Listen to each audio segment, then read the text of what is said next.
Yo, this is Real Talk E. Welcome to the locker room. We talk nothing but basketball. If you want to be part of the locker room, you also have to be part of the team. In order for you to be part of the team, you have to subscribe and share the video to not only be part of the team in the locker room, but also be a part of our daily basketball conversations so that you don't miss nights of basketball like this. Now, I know nobody cares about the NBA season anymore. There's like 4 games left. A couple of teams have cemented themselves in the playoffs. A couple of teams are sitting out their guys. Really, just the Warriors, Clippers, Pelicans, and Lakers are fighting for seeding at this point. There's like 3 to 4 games left in the season, and I don't know nobody cares about that. So I will not be talking about that too much. So let me talk about a couple of things before that. A couple of things that have been, on my mind. One, we have the Hall of Fame selection of Dwayne Wade, Paul Gasol, Coach Greg Popovich, Dirk Nowitzki, Tony Parker, and Becky Hammond. I mean, I'm so happy for these guys, but at the same time, it's like, when are we going to get Chris Bosh? But before I start talking about all that, let me give some credit because honestly, bro, like, Greg Popovich deserves this, man. Like, coaching for like 22, 23 years in the NBA. He's won them like 5 rings as a coach. He's like, obviously drafting is not just the coach, but he's helped the team draft really, really well. He's helped shape players. I mean, there's players in every single draft that anybody can look at and be like, oh, that's a Spurs guy. That's a Greg Popovich guy. Like, and then they go there as a project, and he finds a way to make them great. I mean, Kawhi was a huge factor and a huge part of that process, of that idea. And Greg Popovich, just delivers every single time, never fails. I believe they even went like 20 years of making the playoffs without, missing a single year. Now, obviously, the last couple of years, they missed it like 2 or 3 times. But before that, it was like 20 years of the Spurs making the playoffs with whatever team. And that's all because of Greg Popovich. And then, the players, it's not really too much to say about them because we really got to watch them and see them. And if you didn't get to watch them, please go back and watch them because a lot of these guys, well, really all of them, like, clearly because they were selected to the Hall of Fame, they had huge parts to play on whatever team they played on, all the teams that they played on. And just what they did. I mean, Dwayne Wade was a huge part of that Miami Heat win, especially like in 2006. It was him and Shaq, and he was a huge part, and they won. And then in 2013, 2014, when they, went up with LeBron and they won those 2 championships, honestly, it was huge because even though it took a long time, he gave LeBron the keys and he took a step back. He sacrificed his own game for LeBron because he knew LeBron was the better player at that point. And, the team was Wade's team. And obviously Dirk Nowitzki, we all know, 2011 defeated the Miami Heat team to get a championship. The Dallas Mavericks' only championship. And ever since then, it seems like all their players have been like European guys, after European guys after European guys. And there's nothing wrong with that. I'm pretty sure they're not doing it on purpose, but it's just like, it's funny. Like, it's like same thing with the Spurs, and then you look at the Mavericks, like, oh, that's a Mavericks type of player. Luka, Boban, like, just guys that are international. However, yeah, shout out to him. I mean, they won. A lot of legends that came from that team. Tony Parker, I don't even got to say much about him. Y'all know. Paul Gasol, all those rings, won 2 years back to back with Kobe Bryant, came and helped them out. Beat the Celtics in 2010. Big part of the Lakers championship. I mean, nothing much to say. I mean, yeah, everybody witnessed it. Everybody knows. But I'm just happy. I'm proud of them. Not that I am in the position to be proud of anybody. I mean, I'm still trying to build my stuff and my legacy. But, when you watch people for such a long time and you get to see them, make the Hall of Fame and stuff, it's just like, I don't know, it's a different feeling.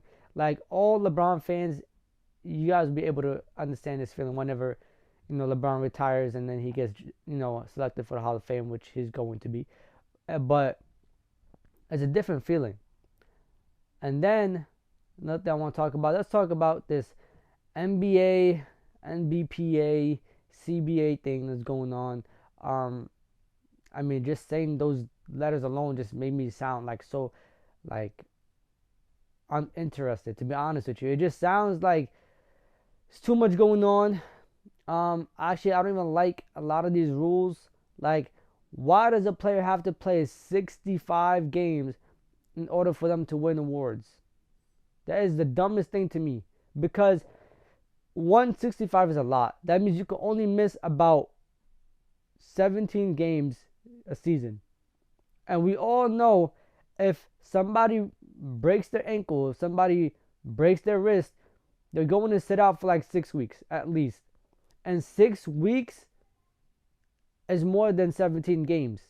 And that automatically can take a lot of good guys out of the running for those awards, and it could also put a lot of bums in the running for those awards.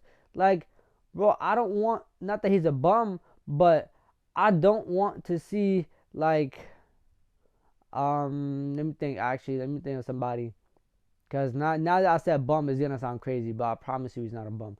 Like, I don't want to see Grant Williams in MVP conversation because Jason Tatum missed some games, and Steph Curry missed games, and LeBron missed games, and Kawhi, he's always gonna miss games.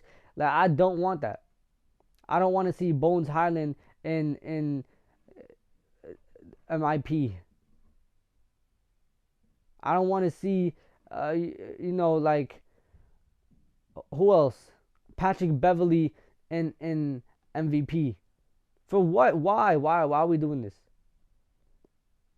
Like, we actually need, like, if they said like 55, I'll be fine. 55 is decent. 65 is a lot. That's more than 3/4 of the season. 55 games. Damn near, like, you don't even need 55 games to even enter the playoffs. To even lock your seat in the playoffs. So I don't even understand why they have to play 55 games. And then 65 is like, you putting yourself at a risk of a lot of injuries. And then the in-season tournament thing is just so stupid to me. Like, why are we doing that? It doesn't make sense. And then we're risking great players' health. Teams can really, like, hurt themselves with this tournament. Players could get injured.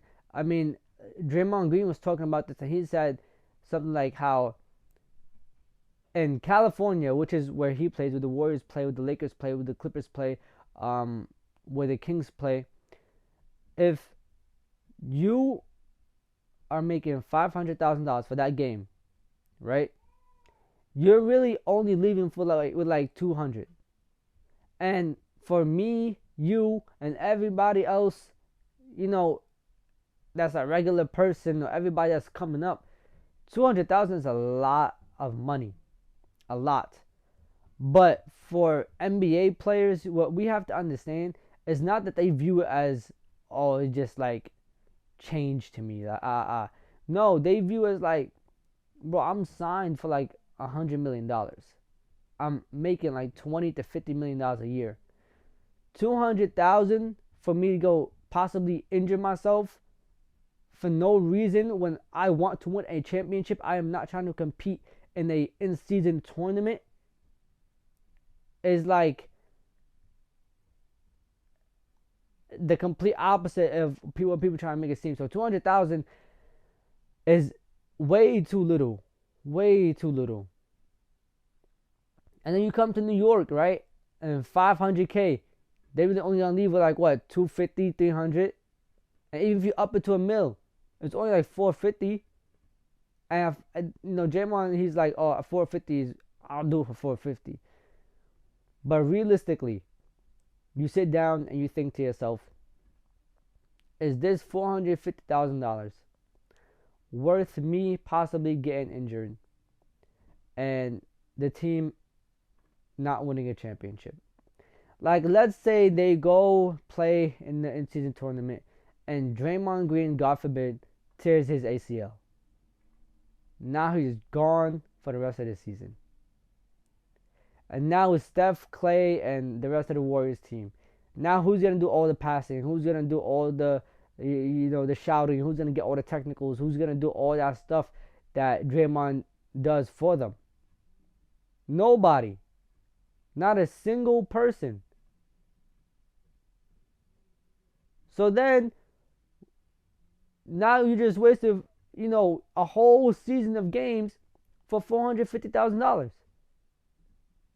You just hurt your team by, not being able to compete for a championship because you're gone. And we all know, as much as people hate Draymond Green, as much, even I've said some things about Draymond Green, if Warriors want to win a championship, they're going to need Draymond Green. Or, for example, forget the Warriors. Let's talk about the Lakers or the Celtics. They got to play the in-season tournament. God forbid, Jason Tatum tears his Achilles. Now he's gone. And now what? Now the Celtics got to thug it out with Jaylen Brown and everybody else. Now the Celtics are a better built team, so they could probably, weather the storm and, but they're not going to be able to make a deep playoff run without Jason Tatum. Lakers. AD gets injured. We all know AD gets injured from a tap, from a poke. You go foul AD, you accidentally injure him. You're like, what the hell, how? I do this to every other player, and they're even full. And he goes playing the in-season tournament, and now he's done for the season. And now he's gone. And now what? Now the Lakers, who are struggling to stay in a 7 seed, 8 seed, won't even make the play-in. They'll probably fall down to 14. And if a LeBron team has ever been a 14 seed or 15 seed, bro, tear that team up. Trade everybody. Trade half in the offseason. Matter of fact, just trade everybody in the offseason. Nobody deserves to come back. Nobody, not a single person. And whoever is signed, whoever has 1 more year, 2 more years in their contract, waive them. Go re-sign other people. Because what the hell? No LeBron team should be around 14, 15, or 13 at, any season. And then, basically the hard cap that they're trying to set, it's kind of stupid to me. Because it's like, if, let's say, for example, I don't know, let's say, like, the Celtics, right? They draft Jason Tatum, Jaylen Brown, Marcus Smart, Robert Williams, and they cannot re-sign these guys after a certain point because they won't be, like, cheap enough. Some of them are going to be expensive. And it sucks because these are their guys. They drafted these guys.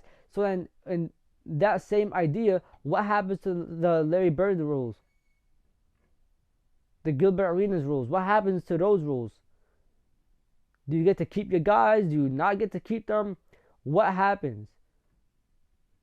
Because now you're hurting a lot of teams. And the thing that I love about the NBA is that even if there's a super team, even if we got Steph, Clay, Draymond, KD, Damian, throw LeBron and Kawhi on that team, it does not matter. Other teams are going to adapt eventually. I mean, with the Warriors team, the last 8 years, it took a little long for any team to adapt. But let's be real, the last 8 years, teams had bad contracts with bad players. And it hurt the team. And I feel like with these rules, especially the 65 game thing, is going to put teams right back in that idea. They're right back in that rabbit hole where they're going to end up signing a couple of bad players for a lot of money and then, basically hurt themselves when it's time to sign a superstar. When it's time to sign for a KD, a Draymond, a LeBron, a Jimmy Butler, a Joel Embiid. It's going to hurt them. And then Our last thing I want to talk about, first things first, let me give some credit to the LSU women's basketball team. They won their championship. I believe this is the first ever championship for LSU from the women's team or the men's team. And the fact that the women were able to do it is a lot. Like, it means a lot. And just congrats to them, because I feel like women's sports just all around, they just always looked down upon. But I feel like people need to tune in more, and I like the fact that now we're starting to see a lot of women like athletes, a lot of women like players, game winners. It's starting to become more viral on the internet. People are tuning in more. College basketball, even the WNBA, people are starting to tune in more, especially to the viral moments. So we're trending in the right direction. Because when you read about like these women and you read about their stories, and you read about the leagues that they play in, and you're like, wow, like, why would you want to train your entire life to go play for this league professionally just for you not to get paid as much? Like, imagine being a 2023 athlete, professional athlete, and you still have to work a regular job on top of that. That's bad. So the fact that now it's starting to trend in the right direction, I'm so happy, because like now women could get paid from athletics, from being professional athletes, without having to work another job, without having to worry about, oh, would I get paid after this season is done? Because let's be real, like, their season, especially in the WNBA, is not that long. So that's 2 months, 3 months, 4 months of actual play. I don't even think it's 4 months. I think I'm just being generous, to be honest with you. But those months of actual play is probably not enough for the entire season. Now, what do you do for the other, like, 8 to 10 months? Are you going to stay jobless? It's not good, bro. Like, we got to figure it out. But I'm glad that, it started to trend in the right direction. Angel Reese, like, just good game. And then everybody wants to talk about the celebration and stuff like that. I mean, it is what it is, bro. It's basketball. Like, let it rock. Like, I hate the fact that, like, now they're trying to stop players, women or men, from, being able to talk trash, from being able to, be like, oh, I won, I get back, this, that, that. Like, just things like that is, like, so magnified in the internet eyes that it's just, like, so sad to me, because that's sports, that's basketball. You go to the park and you see worse. Like, what do you want her to do? You want her to just put her head down, act like she just lost and cry and all this stuff? No, bro. Like, some people just don't react like that, and it's fine. Some people react different. Some people want to talk. Some people want to pop there, you know what I'm saying? But, like, it is what it is, bro. You can't sit here and try to tell people how to react to big moments like that, because most people have not been in a big moment like that for us to even know how they will react. For me, so it's like, somebody be like, oh, should have kept it classy. I bet. Let's put you in that position. Now, what was you going to do? You ain't never been in that position in your life. These athletes probably played in this tournament last year. They've watched their team playing it the years before. They played in multiple tournaments before. And they probably they got bounced out. And this is the first time they won. They probably thought about this the entire way. And the people that they were playing against were not bums. I mean, they were going crazy too. The internet was talking about them too. Like, they were not going against bums. They were going against scrubs. And they won. So if she gonna pop her, you know what I'm saying, let her do it. Like, let her talk her, you know what I'm saying? But it is what it is, bro. It's time from y'all. Let me know what y'all think down below. It's not from me rambling, chatting. It's Real Talk with E, and it's time to leave the locker room. I'm going to catch y'all. Safety. Irving puts it up. It's good. Kyrie Irving from downtown. The officials have to review it. And the Lakers win the game. Banks it in. He banks in the three. To win it. Good. That's why he's NBA All-Defensive Team. Adebayo, sky high with the block and rejection. This is for the win. Got it. Wow. At 7, working against Butler, got down.